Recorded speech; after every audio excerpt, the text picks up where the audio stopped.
नमस्कार साथियों, स्वागत है आपका BNK24 यूट्यूब चैनल पे। बहुत बहुत साथियों, आज की जो वीडियो का विषय रहेगा, एक तो इस विषय पर चर्चा कर लेंगे कि आज जो है बाज़ार में 8 दिन के बाद से फिर से दौड़ा दौड़ी चालू हुई है, ये कब तक चलेगी या फिर रुक जाने वाली है। दूसरे विषय पर चर्चा करेंगे कि अमेरिका में क्या हो गया है। अमेरिका जो दुनिया को बातें बनाता था, आज उसी के देश में सरकार चलाने के पैसे नहीं बचे हैं। ऐसा क्या हो गया है कि लगभग 8 लाख लोगों को लात मार के भगा दिया गया है। सरकारी कर्मचारी को, जो कि केंद्र सरकार के अधीन आते हैं, उसके ऊपर विस्तार से चर्चा कर लेंगे।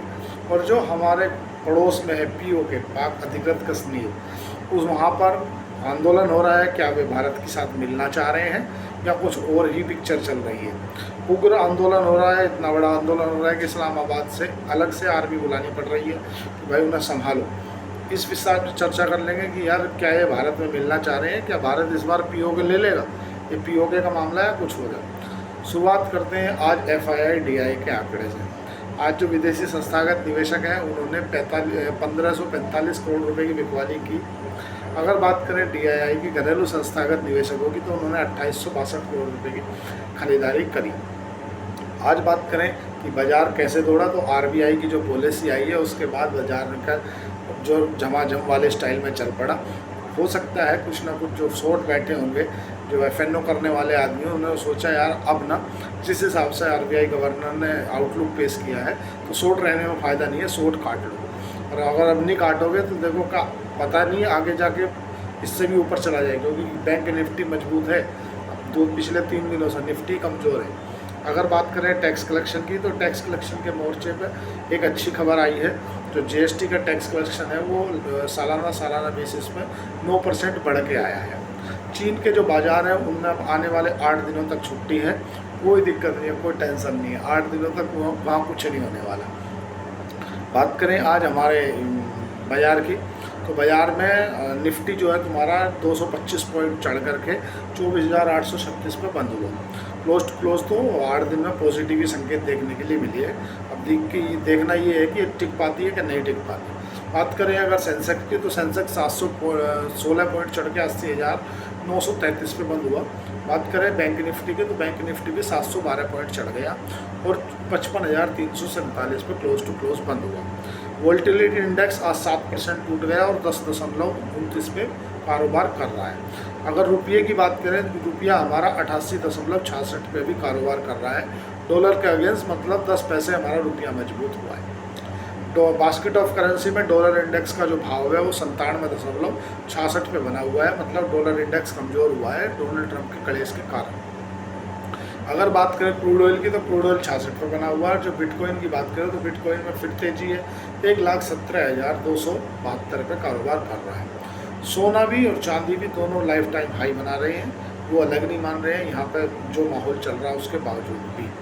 अगर बात करें निफ्टी IT की, तो निफ्टी IT भी तुम्हारा 250 पॉइंट चढ़ गया। अगर बात करें निफ्टी ऑटो की, तो निफ्टी ऑटो भी 226 पॉइंट चढ़ गया।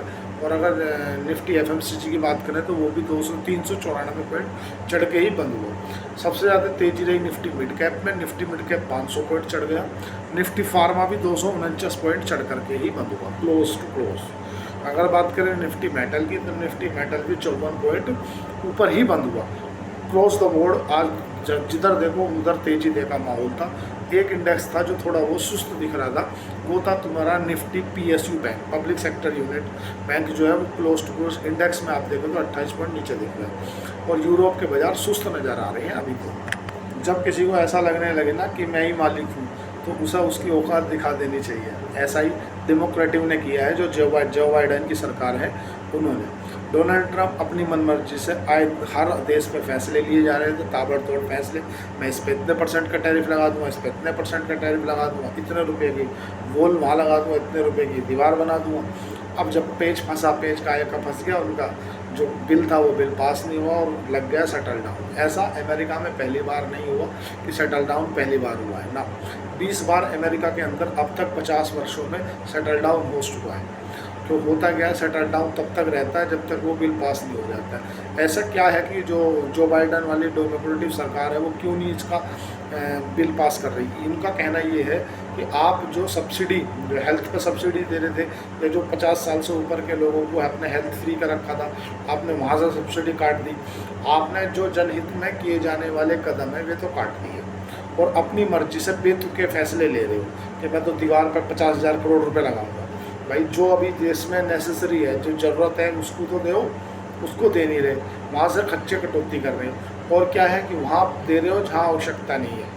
तो उनका कहना ये है कि भाई आप अनावश्यक, जिस चीज़ की आवश्यकता नहीं है उस चीज़ में आप खर्चा कर जा रहे हो, खर्चा करे जा रहे हो। जो आम जनता की जो नेसेसरी है, जो ज़रूरत है, हेल्थ है, अच्छी जो बहुत सी चीज़ों में सब्सिडी मिलती थी गवर्नमेंट के द्वारा, वे सब्सिडी बंद कर दी।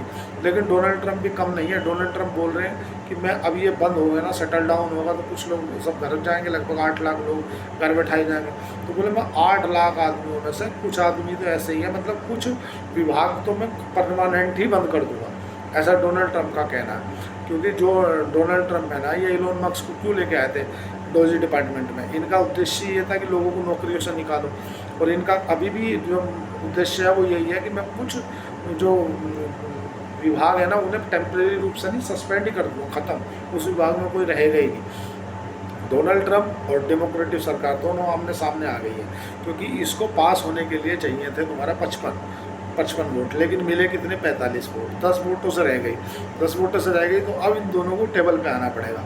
किसे? दोनों को, जो तुम्हारा जो बाइडन वाली पार्टी है वो भी और डोनाल्ड ट्रंप वाली पार्टी है वो भी। अब जब दोनों बैठ के बात करेंगे, कुछ इनकी शर्तें ये मानेंगे, कुछ उनकी शर्तें वो मानेंगे, तब उसके बाद जाकर ये दोबारा से बिल आएगा और ये बिल पास होगा।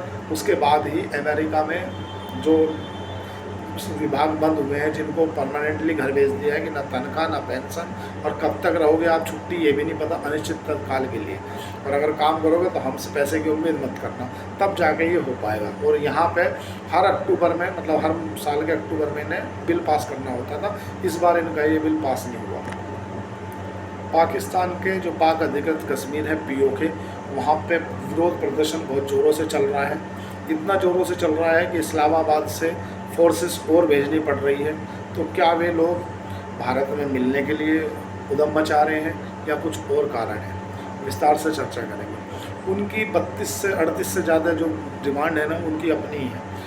पहले उस पर ये जान लें क्या भारत को POK ले लेना चाहिए। अगर भारत POK लेता है तो भारत सबसे पहले जो POK में आतंकवादी वहाँ रह रहे हैं या जो उनके गढ़ हैं जो ऑपरेट हो रहे हैं, पहले उन पे एक्शन लेके सफाई करनी पड़ेगी, उसके बाद ही लेना पड़ेगा तो ठीक चल पाएगा। अन्यथा जिस बीमारी से अभी तो कम से कम वो पाकिस्तान के अंदर से आके हमला कर रहे हैं, अगर उसे हमने ले लिया ना, लड़के भिड़के जैसे भी, तो और ज़्यादा बड़ी समस्या आ जाएगी हमारे सामने। मतलब कैंसर के मरीज को हम अपने गले में घालना चाह रहे हैं, ये समझ लो। अगर हम POK ले लेंगे ना तो समझ लो कि कैंसर की बीमारी हमने गले में घाल ली, क्योंकि वो व्यक्ति जो वहाँ पे इतने दिन से रह रहे हैं वो अभी तक भी, अगर बात बांग्लादेश की करो कि बांग्लादेश अलग हुआ था, तो बांग्लादेश के लोग खुद चाहते थे कि वो अलग हों पाकिस्तान से। 50 साल पहले भारत ने पाकिस्तान की अलग करके बांग्लादेश बनाया था। आज बांग्लादेश में स्थिति क्या है आप खुद देख लो, हिंदुओं के साथ में क्या घटना घट रही है, आप तो आपके सामने है। 50 साल में बदल गया इतना कुछ। वो जो लोग हैं वो अपनी सस्ती बिजली के लिए लड़ रहे हैं। अगर बात करें पाक अधिकृत कश्मीर POK में जो लड़ रहे हैं ना, वे अपनी सस्ती बिजली के लिए लड़ रहे हैं, और 12 सीट जो पाकिस्तान के द्वारा नियुक्त किए जाते हैं उनके लिए लड़ रही हैं। उनका कहना क्या है, एक मंगला डैम है जो कि झेलम नदी में बना है, और झेलम नदी जो वर्तमान में POK से होकर जाती है, और वहाँ से जो बिजली है वो उनके जितने भी रिसोर्सेज है ना, उन रिसोर्सेज पे जो ज़्यादा अधिकार है ना, वो तुम्हारा पंजाब और सिंध प्रांत के लोगों का है। और उनको जो बिजली है, पानी है, ये दिया जाता है महंगा, और ज़्यादा इंफ्रास्ट्रक्चर पे भी ध्यान नहीं दिया जाता। तो उनका कहना ये है कि भाई हम इतनी इंफ्रास्ट्रक्चर पर ध्यान दो, हमारे यहाँ बिजली आप सस्ती दो, हमारे यहाँ से बिजली बन के जाती है, और उसी बिजली को आप जो है हमें महंगे दरों पर बेचते हो, हमें मतलब महंगे दरों पर देते हो, पंजाब में अलग रेटों पर देते हो। वहाँ पर सरकार क्या दुआती कदम उठा रही है, एक जैसा सलूक नहीं कर रही। जैसा बलूचिस्तान वाले लोग हैं वो अपने आप ही पाकिस्तान से अलग होना चाह रहे हैं, लेकिन यहाँ क्या है कि यहाँ पे ये लोग भारत में मिलना नहीं चाह रहे, ये तो ना भारत में मिलने की मांग करते हैं ना पाकिस्तान में मिलने की मांग करते हैं। इनकी अलग ही ढाई चावल अभी पकते हैं। ये बोलते हैं कि हमें अलग से मुल्क होना चाहिए। जो भारत के अंदर इन्हीं वाली एक संस्था है वो भी अलग से देश की मांग करती है, जो पाकिस्तान में है वो भी अलग से देश की मांग करती है। ये भारत में मिलना नहीं चाह रहे, और अगर लड़के भारत ले भी लेता है तो कैंसर को अपने गले में घा लेगा। मैं इसका पक्षधर नहीं हूँ। अगर बात करें आप स्टॉक मार्केट में काम करते हैं तो साथियों ये जान लो, स्टॉक मार्केट है दुधारी तलवार। ये आगे भी चलती है पीछे भी चलती है, बिना वित्त सलाहकार के ना जाए, क्योंकि स्टॉक मार्केट कभी भी कुछ भी किस तरह भी करवट बैठ सकता है। और हमेशा अपने पोर्टफोलियो को या अपना जो आपके पास अगर 10 लाख है तो 10 लाख में से एक बिना वित्तीय सलाहकार के बताए कुछ भी ना करें। सपोज करो आप बिना वित्तीय सलाहकार के जाओगे, नुकसान कर बैठोगे, तो जो आपका फाइनेंशियली वित्तीय सलाहकार है उससे बिना पूछे कोई भी डिसीजन ना लें। अगर आपको शेर खान के साथ डीमेट अकाउंट खुलाना है तो नीचे दिए गए डिस्क्रिप्शन पे आप जाकर अकाउंट ओपन कर सकते हैं। आज के लिए इतना ही। चैनल को लाइक करें, सब्सक्राइब करें, कमेंट करें। धन्यवाद, थैंक यू।